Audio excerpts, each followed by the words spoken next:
Hi, my name is Mark Anthony DuBose Jr. I was born July 4th, 1986. I want to say thank you for tuning in. Today, I'm going to talk specifically on something that I know a lot of people are struggling with, and it's a concept of chase. So what I'm about to say in this video, if you're a force-free, never want to put the dog in any sort of stress, any weird feelings that's just not perfectly, I'm so happy, I'm so excited all the time, what I'm going to say is probably going to get into feelings. But the thing about it is, what are we seeing compared to what it actually is? And that's what I really was studying and doing with what I was doing with my dog, for instance, my Dalmatian. My Dalmatian, I didn't put her around everything that she chased, because there's a lot of videos that I say, put them in what they want to chase, put them in it so that excitement just starts to go away. The thing is, there's an unlimited things on his lands. I can't because for instance, the first things that I noticed she was chasing that was made it danger for me, not for anything else, was lizards. She would see a lizard on the path and we're walking and she would just go. And that makes it dangerous for me because I'm just walking and it was a flash and I'm about to get ganked, I'm about to fall at this moment because she's gonna drag me and she's gonna drag me off the path, she's gonna drag me off to somewhere. And for me, it was a sense of danger because I'm just walking and just cruising. Squirrels, everything else, they're much bigger. So I'm like, oh, I can see that's coming ahead. But these little things would just zip across. And for me, I can't go find every species of lizard, go find everything of snake, go find every squirrel, every deer, everything. But the thing is, all of it encompasses into one thing, that obsessive desire to just go. I need to have a buffer in the middle of that excessive desire to go. And that's the skill, the habit, the change that I'm working on with the dog, is that excessive desire that I see it, I'm just gonna take off at it. I want them to see it and have a little bit of time before that extreme just takes off inside of their body. This is the thing. I've done all kinds of different methods to get dogs to stop chasing. And the one that I thought was the best until what I'm doing today at this moment was just put the e-collar on the dog. When the dog is wanting to go and chase after something, you just train a recall with the e-collar. And in most cases, you're not really having to dial it up. This is why for me, I understand the different ways of using these equipment. I know there's a way to just put it on the dog and just blast the dog and never allow the dog to do that. That's one way that someone might do it. But there's ways that you don't need to get it done in 5 minutes. You could take more weeks, months to be able to get what you want. And I thought that was the best thing ever. But the thing that I was noticing with that piece of equipment was I was actually, I don't know how, but it seemed to be in like a overall 100% stance for me, is the dogs weren't getting nervous about the chase as opposed to being excited about the chase.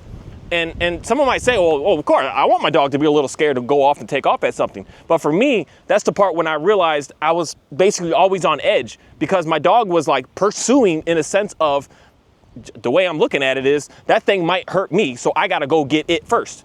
And I don't ever want my dog be in that sense. I want my dog to look at everything on these lands as just it's safe, it's good, and best way of putting it is the way I kind of just see dog as the ruler of these lands. There's not many predators, many animals that are above the dog. And I need the dog to know that it's up there. So it doesn't need to pursue. This is why, like when you look at lions, you look at all these other animals, they're not just chasing and going. No, they have that desire in them. Yeah, heck yeah, to do that. That's how they basically get their food. But they're not chasing every little thing because they know it doesn't matter. It's meaningless. Oh, the squirrel, it's meaningless. Oh, the chimp, it's meaningless. All these animals are meaningless. I'm the one that's at the top of this. And when the dog sees that in his brain, it just has it in knowing that I'm just not going to take off. So the thing that I was working on heavily with this concept is so let's just talk about Dalmatian, putting her around the one thing that I found that would just make her go insane. And I look back at an old video of why I realized the animal that I wanted to use is because it just drove her in the absolute, like, insane. She wasn't thinking. Her whole face, it's the squirrels. And the squirrels, there's a video I made that her whole face turns red when she sees them. When I first got her, she would just be like, her eyes would start to like swell up and what they call it, the whale eyes, and her eyes would start to get red. You could see the whites would start, like, she was just insane. She would see this little creature from like a mile away and she just burst, go into this just explosion. So that's the animal in reality I used to be able to help her get through what it is that I was trying to help her out with, was get that explosion to just be subtle. Not make the explosion just disappear, not make her avoid it. She sees squirrel, just look away. Because that's what, say, my e-collar training was primarily doing. If she was looking at the squirrel, just look away from it. Just avoid it, avoid it, avoid it. That's the problem that I was realizing, that it doesn't go away. And that's the problem that, for me personally, and you want to keep that remote in your hand all the time and just being on edge all the time. And you think that's to each of us, success is differently. That's not success to me. That may be success to somebody else. But to me, I want her to be able to look at it, still see it, but just have this like, it's not a rush anymore. So what I would do is go to places that I know that there's going to be a lot of squirrels around, which is most cases is a park where there's kids. It's the food and the everything. There's always squirrels where there's playgrounds. This is almost an always and always. I always see this because there's just snacks and there's just stuff around. So I would just go there and I would just sit there. And when she would go into this is the part that, to me, I don't look at it as stress when she's got this like insane. It's just overexcitement. But if someone else may look at it like they're stressed. So it's like if your dog is nervous, a dog, you put it around other dogs and just make it sit there and you allow it to just bark and go through. It's not stress that's going on. And this is the part that why some people would just get different information from what I'm saying, I guess, what I'm saying there. But I would put her there and I would just sit there. She sees squirrel and she's just going. She's just looking at it. She doesn't bark too much, well, thankfully for me, but she would just get that bark out a little bit. She's just pulling, lunging, going, and just going. And I would just sit there. Day one, I didn't expect to get, this is the thing, at the same time, I didn't expect that this would just get solved in 5 minutes. I expected at some point, someday we're gonna get there. That's how I've looked at everything with this specific dog. I'll get there at some point. Someday, we'll get there. So day one, I didn't wait until she was like, out of it completely. I just would sit there for a half hour to 45 minutes and then move on. And if she was better, cool. If she wasn't, cool. I didn't really care. But every day and every time I did that, I noticed that she would get better and better and better. And then it would get to the point that now, since she can see the squirrels and she's not in this explosion, now is when I start to layer on extra stuff. So for me, I'm layering on, I guess, a recall. She's on leash, so she can't mess up. She's secured to me, and when she's looking at squirrel and she's wanting to walk towards the squirrel, I'm now calling her name. And I would say, hey, Ophi. And not loud, not anything, not just straight up language, just like, because I'm only 5-6 feet from her. I'd say, hey, Ophi, and see what she would do in that moment. If she stays laser focused in, we're not there yet, because she's still focused in on that. But after time, week after week, I didn't do this every day. I would do it like, so twice a week I was doing this because there's a specific place that I was walking to. And I'll do this twice a week. And I don't do it at all anymore in reality. But twice a week I would do this. And I would just sit there. After a certain amount of time, I don't even remember exactly when I look back at videos to see the big difference that I noticed where I just let her off leash everywhere and I just didn't care. Certain amount of time, because she would see the squirrel. She wouldn't have a freak out. I would be able to call her. She'd just look back at me. And then be like, oh, okay, well, we're just hanging out. At that moment was when, for me personally, I had the confidence knowing that now, whatever is in this world, that she gets this, I want to go chase that, I'll be able to talk to her because she's not so focused in on it anymore. She's just like looking. So this is the thing that why, like especially my shepherd here, but my Johnny man is the one that I use heavy on the e-collar to get him not to chase. He doesn't look at the stuff, but when he will look at it, he's just like focused in on it. And then the only way I can get them to not focus on it is to tap that button to say, hey, you feel that? Look back at me. Nothing that's like extreme, but just enough to let them feel something that, hey, look away from that. Whereas I want my dog to look at it, but not go after it. That's where the beauty comes in, that I don't believe people give the dog enough credit how good that they really truly are. How intelligent they actually truly are, how like much they really want to listen to us, that they're really all about. We're not giving them enough credit, and that comes down to us being able to look at the world, but not have to react or respond to the world. When we're able to look at it and not respond to it, that's where I feel like we're getting to a better place. But if I'm forcing you to not look at it, thinking that, oh, it's not there anymore, that brings this level of suspiciousness. So I've just noticed that I put her in the most extreme thing. The most extreme that I could find for her. And then I upgraded this experience with other things, such as my toys and my play sessions that I'll do with her at the house. And so the one that I was using at first was my flirt pole. And she looks at that bag and she's just going insane. She's just like, I want to get it. And I would just stand there. She's going insane. And as soon as she disengaged, she would disengage. And then she's like, oh, okay, let me go over there and go sniff something now. Let me go do something else. Then okay, let's get the game going. But that one's easier because I have the access to that at home and it's always there. So I did do that almost every day, but at that time it was like every other day I was doing that every other day. I would just stand there with that game and I would just, as soon as she just like said, okay, well, we're not playing, and she disengaged, that's when I would start the game up. I'll get the game going. And then when I got the lure course, That was much more challenging because that thing, it really gets her going. But I would just set it up and I would just hang out. I would set it up and I would walk back to the house and hang out. She's calm. Okay, I'll walk back out there. She's going insane. I just walk back to the house and just hang out. And after a while, I could go walk out there and she's just walking around like, oh, everything is fine. And then I'd run it and she would just take off and just be gone. That's the mindset that I wanted to get into the dog, of that over excitement, that over just let me see that. I'm able to get in the middle of that so it never even gets to that extreme tense ever again. So when I'm taking, so even now here, she's just out there. She never, ever, to this point today, ever gets to this like extreme, like just fixated on something and wants to go after it, ever.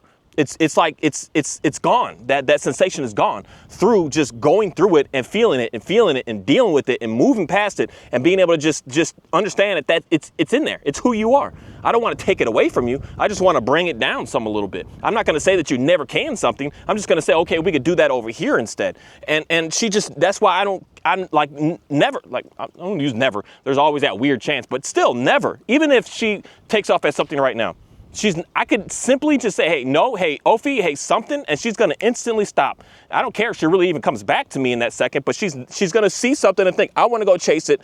I'm going to say no to that. So if deer comes running across my face. It's not like I had deer. I didn't have deer to just keep having them run around. No, they just pop up. They just, especially here, I don't know what it is this year. I don't know about y'all area, but our wildlife is like going downhill. There used to be so much more all out here, just so much, but that in reality kind of makes it easier. When it's just that one random weird off thing, that's the challenge. That's where all the work of finding that one thing that you're able to access to be able to get them to get calmed down through is that's where I guess I could say the reality really comes in.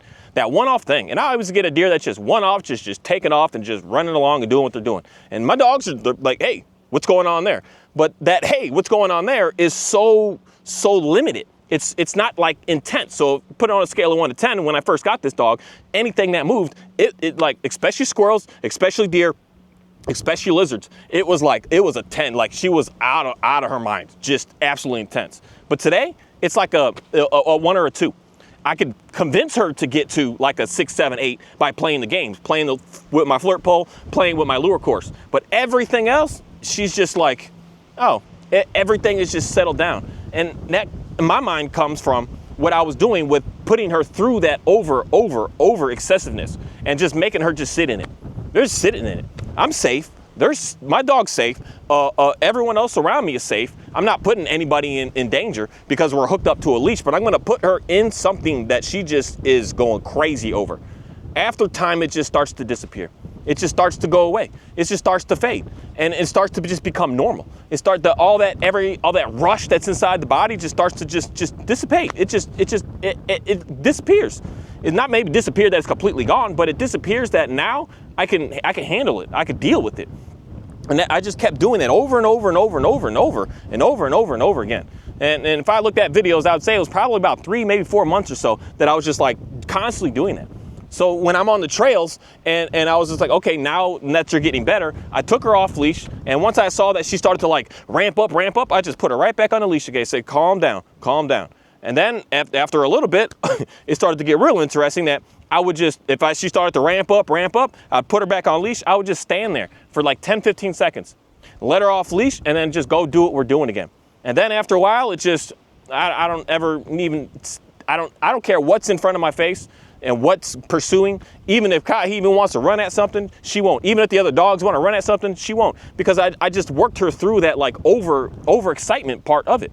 I didn't say no. I didn't say you can't. I said, actually, you still can. Because even out here, now that I guess I'm going to say I'm experimenting more to see, because if I can get her to chase my flirt pole and chase my lure course and not chase anything else, then I can convince her to chase and when not to chase. So out here, if there's little birds or ducks along the water, just go ahead and go get them, because I'm trying to get Kahi to start get his chase back, because unfortunately all his training, even before I got the dude, he was in the dog training school. It's like, if you even look at squirrel, you're punished for it. Don't even look at it. Don't even look at the lizard. Don't even like eyeball. Don't even try to sniff it out. You're gonna get punished for it.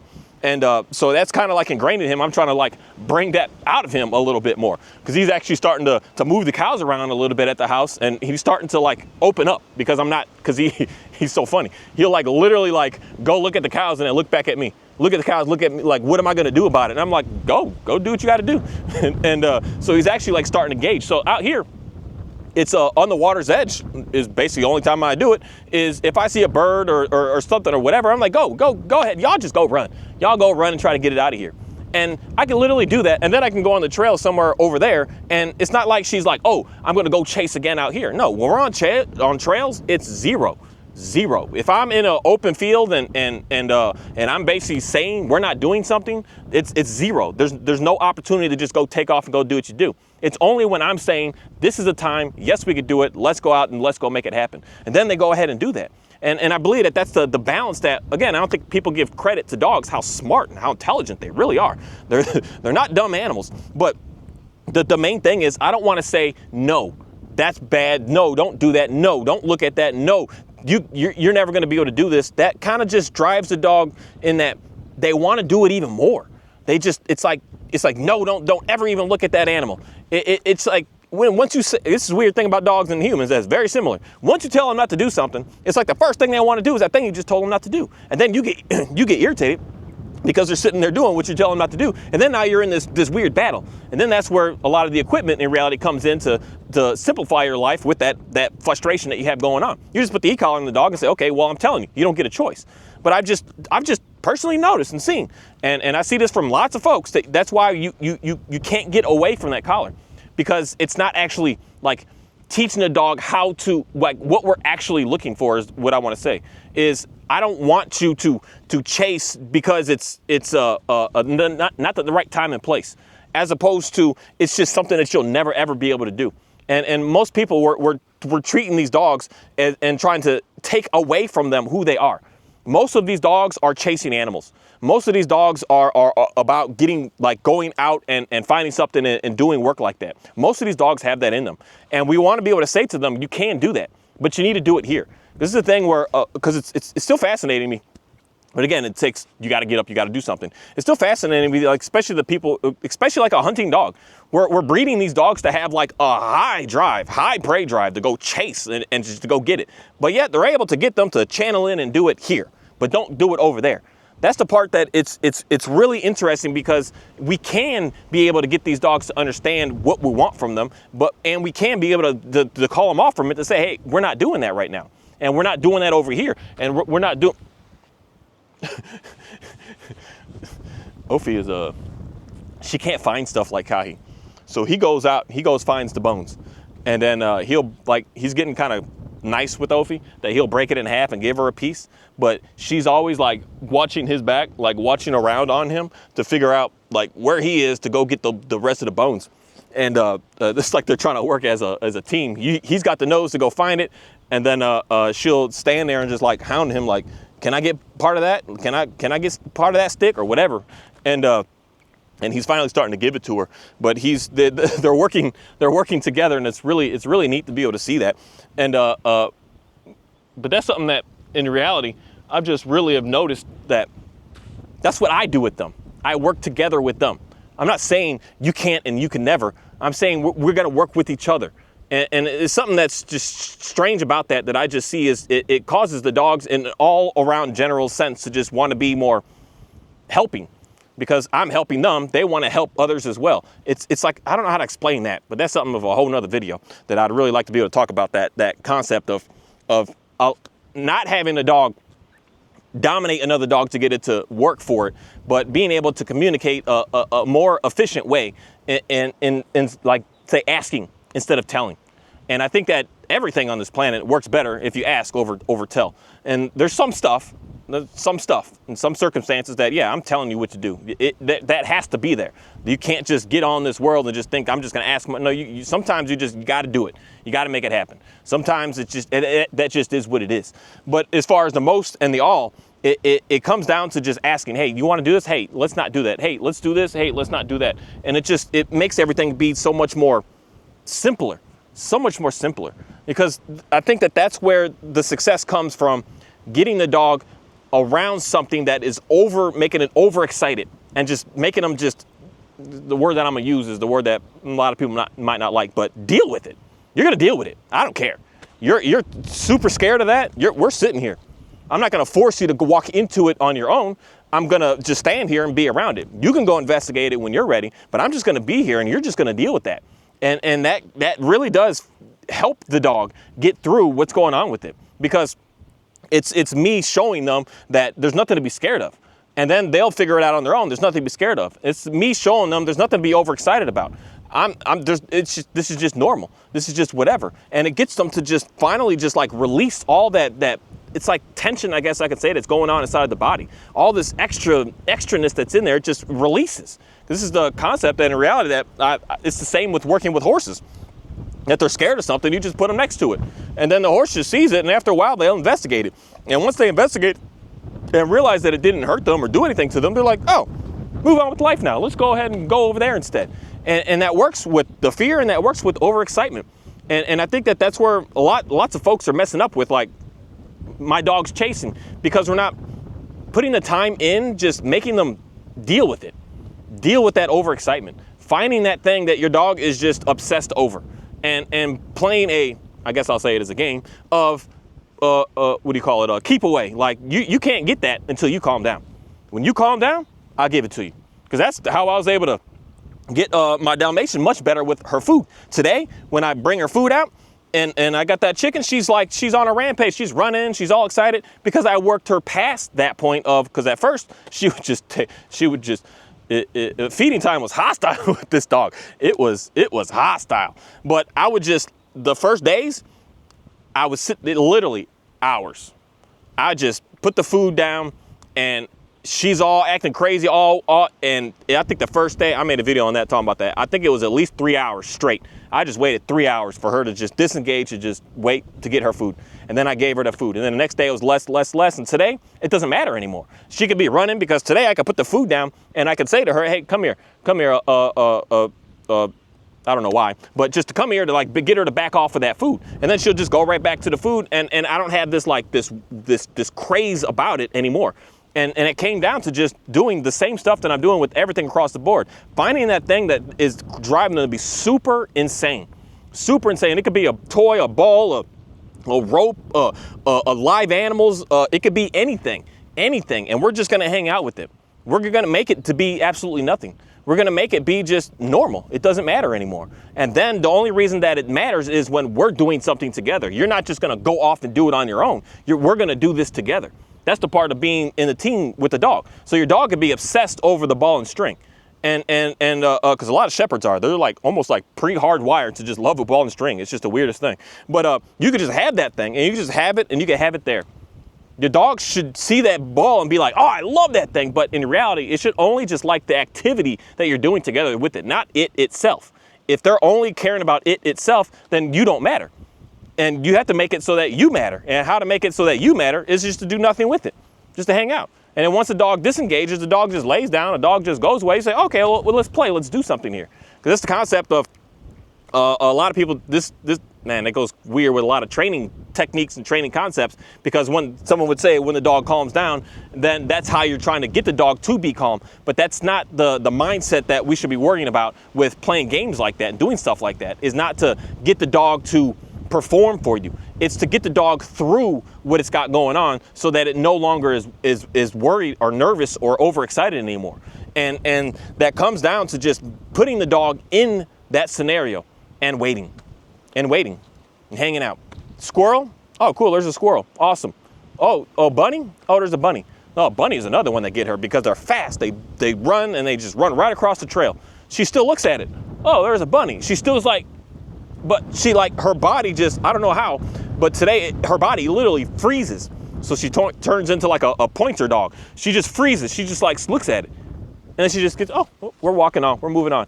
But because the most training is when that happens and she's looking, you want to like tap the collar. You want to like give them a treat. You want to do something. And that's the part where you do nothing with any of that. You'll allow them to be able to do it all on their own. So then they don't need your, I guess that's the word of using, your reinforcement of like what to do next. What to do next? Nothing at all.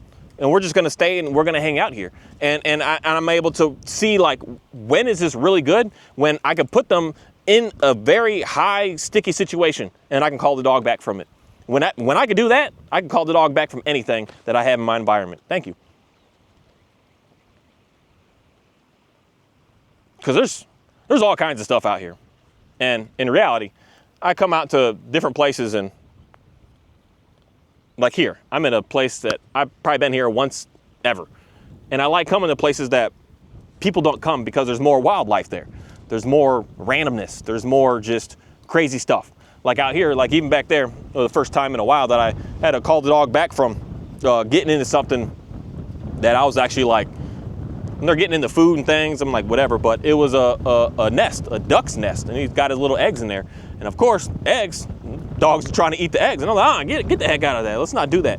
But I come out to places like that, there's going to be more stuff like that. Just randomness.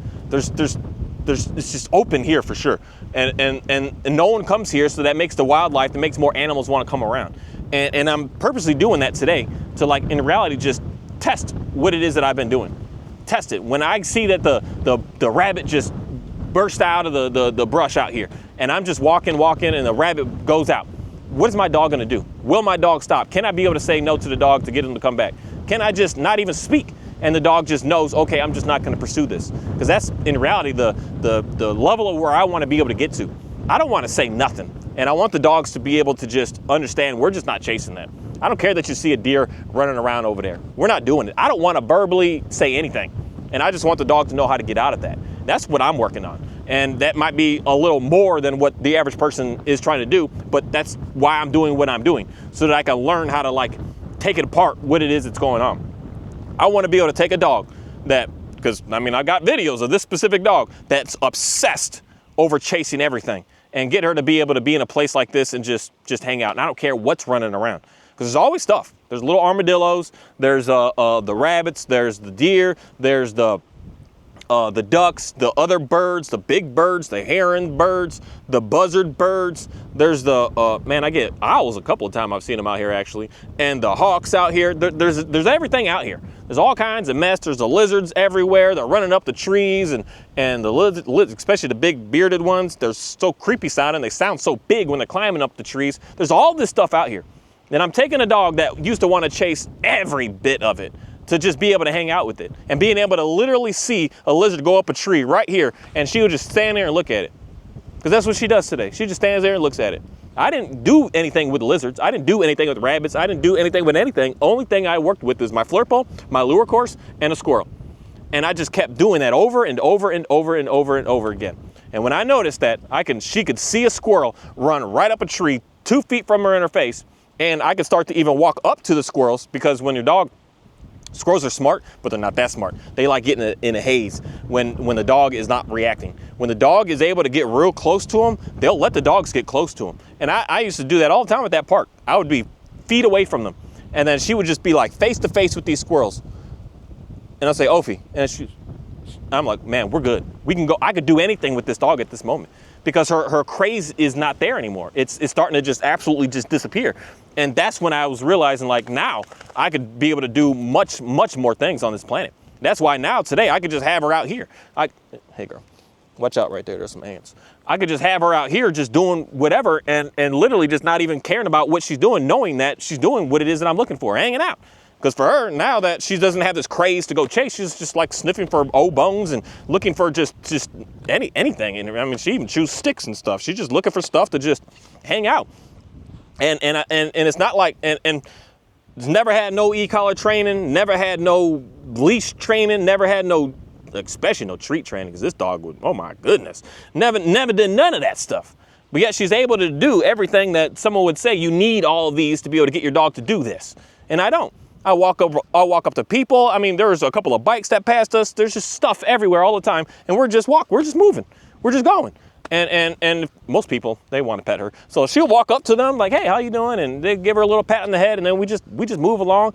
And I haven't done anything other than help her through. The main thing that I've done with this dog is the over obsessiveness with the little animals and the chase concept. That's all I've done with this dog, is just expose her in that. day after day after day, as much as I possibly could. Not 8 hours a day, but literally 30 to 45 minutes. Because 30 minutes of her just staring at the squirrels and just going crazy, that's a lot for the dog. She gets in the van and she sleeps. She gets back to the house, she's asleep. She's like, oh my God, I'm done. I'm good to go. And I just kept doing that and doing that and doing that and doing that and doing that. And then I'll start to layer in how I need to call the dog's name, and the dog needs to be able to respond and look back at me. I don't care that they come to me. They just at first need to respond and look at me. Okay, we're getting somewhere. We're getting somewhere. And then after a while, what starts to happen is the dog will look back at you, the dog will come to you, and I'm like, hey, good job, good job. Nothing exciting, nothing crazy, just in reality, this is just what's expected. This is what we're doing here. There's not a hoorah, a great thing, and you're the best. No, it's just good. All right, let's move on. And then I just move on. And I just kept doing that, doing that, doing that. And then it started to translate to everything on this planet. That she's no longer insane. And that's come down to, I don't know how to say it, in no training it. Because I think that's where most folks are messing this up. You're trying to turn it into a game. And once you turn it into a game, the dog wants to keep playing the game. So if the dog, so that's the why how treat stuff is weird. The dog is looking at the squirrel, the dog looks back at you, you give the dog a treat. The dog is gonna be scanning for every squirrel to get that treat. The dog's like, oh, let me find the next one. Because she's gonna just sit here and give me like treat after treat after treat. And every once in a while you mess up, you don't have the treat, or the dog just actually is able to pursue it. And then we're just like, we're in this constant cycle that's not getting anywhere. And the best case scenario is why the e-collar works really good, or using like a corrective collar or something, where it appears like it's good, because when the dog looks at it, you're like, no, and the dog's like, oh, shucks, I'm never gonna look for those things again. But what happens is, we didn't actually like get the dog to understand what to do with that. In my mind, because I see this, it actually creates a dog to get more and more excited. And it creates them to like want to figure out more about it. And worst case scenario, it gets them to be scared of what it is that they're looking at. And if they're scared of what they're looking at, now they really want to attack it. Now they really are trying to figure out how to be able to get it out of here, because you're going to start to get, the word I'll use here may not be the right word, but angry. You're going to start to get angry. So the dog is going, it's not like getting them to get through it. They're just saying, avoid it. Don't look at it. Don't look at it. Don't look at it. Don't look at it. Don't look at it. Don't look at it. And then once you finally look at it, it's like, and then it just starts to just build and build and build. And then you need more on that dial. You need more to keep pushing up on it. You need more to just keep going with it. And it doesn't make it go away. Whereas if you don't play no games, don't do nothing with it, the dog just gets through it. It's interesting to see.